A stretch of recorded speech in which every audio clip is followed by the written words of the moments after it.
कल रात 7 बजे ये कहा था कि मैं 1 घंटे का अकेले उपवास, अकेले धरना दूंगा, ताकि लोकतंत्र की जिस तरीके से उत्तराखंड में हत्या हो रही है उसके प्रति लोगों का ध्यान जाए, लोगों की आवाज़ बुलंद हो।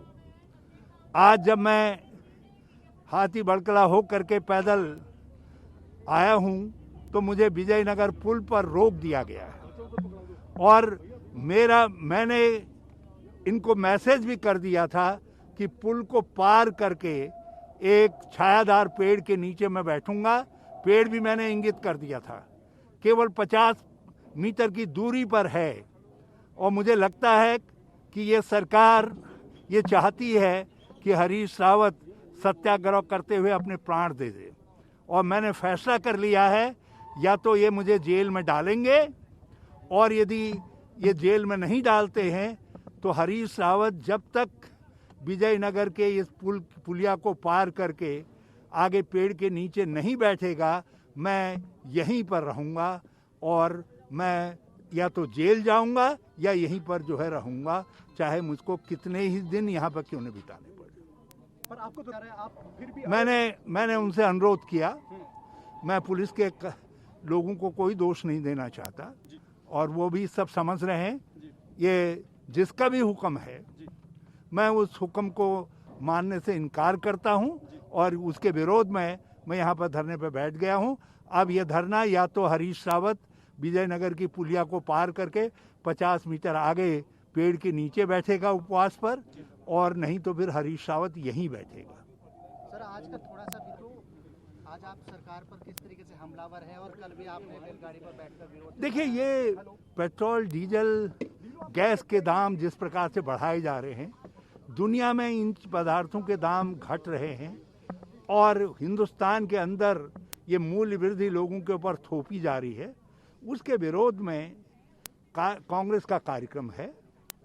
और मैं क्वारंटाइन से निकला था तो बाहर धन्यवाद देने शिव जी को मैं रायपुर गया और कार्यकर्ताओं से मैंने कहा, भाई बैलगाड़ी में ले जाओ ताकि मैं जो है वहाँ भगवान शिव को धन्यवाद दे सकूं। अकेले गया था, तब भी केवल 2-3 लोग जो सुरक्षा के लिए ज़रूरी थे वो लोग मेरे साथ थे, और एक लड़का जो वीडियो बना रहा था वो साथ था, बाकी कोई साथ नहीं था। और मेरे ऊपर मुकदमे लगाए गए, मेरे साथियों के ऊपर मुकदमे लगाए गए। इससे पहले प्रदेश कांग्रेस कमेटी ने सोशल डिस्टेंसिंग का पालन करते हुए एक ह्यूमन चेंज विदाई विरोध जाहिर करने के लिए उन पर मुकदमे लगाए गए। उत्तराखंड के अंदर सैकड़ों कार्यकर्ता हैं जिनके ऊपर मुकदमे लगाए गए हैं। मैंने उसके विरोध में लोकतंत्र की आवाज़ बुलंद करने के लिए ये फैसला किया। मैं उत्तराखंड की माननीय गवर्नर के निवास के सामने 1 घंटा बैठूंगा और धरना दूंगा। एक प्रतीकात्मक विरोध था मेरा कि आप लोकतंत्र की हत्या कर रहे हैं।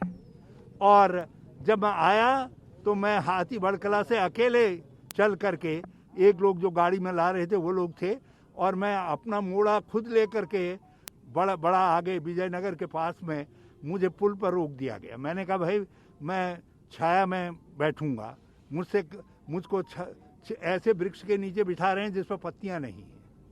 हाँ, मैंने कहा 50 मीटर आगे, केवल 50 मीटर आगे, कोई भी मीडिया का दोस्त नाप करके देख ले, 50 मीटर आगे हरा भरा वृक्ष है।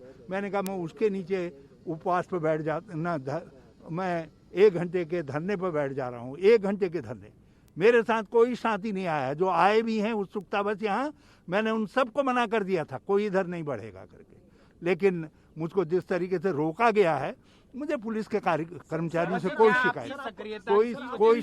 कोई शिकायत नहीं है। पुलिस के कर्मचारियों से, अधिकारियों से, जैसा हुक्काम का आदेश वो उसका पालन कर रहे हैं। और मैं भी, मेरे मन का जो आदेश है, मेरे मन का आदेश ये है कि यहाँ से 3 संभावनाएं हैं। अब एक संभावना ये है कि पुलिस अपनी बैरिकेड आगे खिसकाए और मुझको उस पेड़ के नीचे बैठते थे, और दूसरी संभावना यह है कि मैं यहीं पर बैठ करके अपने प्राण त्याग दूं जब तक मैं वहां नहीं जा पहुंचूंगा। और तीसरी संभावना यह है कि ये मुझे उठा करके जबरदस्ती जेल में डाले। सर, आपको नहीं लगता कि कल आप जब मंदिर गए थे आप अकेले जा सकते थे, वहां पर लोग जुटे जिस वजह से केस दर्ज सरकार को करना पड़ा, आपको इसके पीछे नहीं लगता कि आप अकेले जा सकते थे कल वहां पर? मैं अकेले गया, मैं यहाँ अकेले आया हूँ। और मैं समझता हूँ मीडिया देश की आंख होता है और मीडिया ने यहाँ भी देखा होगा मैं अकेले आया हूँ। नहीं, वहां कल मंदिर में मैं मंदिर में भी अकेले आया था। पर आपके साथ कुछ लोग थे सर वहां पर? नहीं, वो लोग तो मैं हूँ। अब मैं हूँ तो आप आ गए, आप आ गए तो लोग आ गए। अब मान लिया बात बढ़ते बढ़ते यदि सोशल डिस्टेंसिंग का पालन नहीं हो पा रहा तो इसके लिए हरीश रावत दोषी नहीं है, इसके लिए दोषी त्रिवेंद्र सिंह रावत है। सर, क्या आपकी सक्रियता की वजह से सरकार डरी है? कल जिस तरीके से मुकदमे हुए और आज यहाँ पर रोक दिया गया। मैं किसी को डरा हुआ नहीं मानता। मैं तो एक साधारण इंसान हूँ, शस्त्र विहीन, अस्त्र विहीन, धन विहीन, बस केवल मन के भाव हैं। और पेट्रोलियम जिस तरीके से जनता त्रस्त है, मैंने उसके खिलाफ आवाज़ उठाने का निर्णय लिया और AICC का आह्वान था, सोनिया जी का निर्देश था, मैं उसका पालन कर रहा था और भगवान शिव को धन्यवाद देने गया।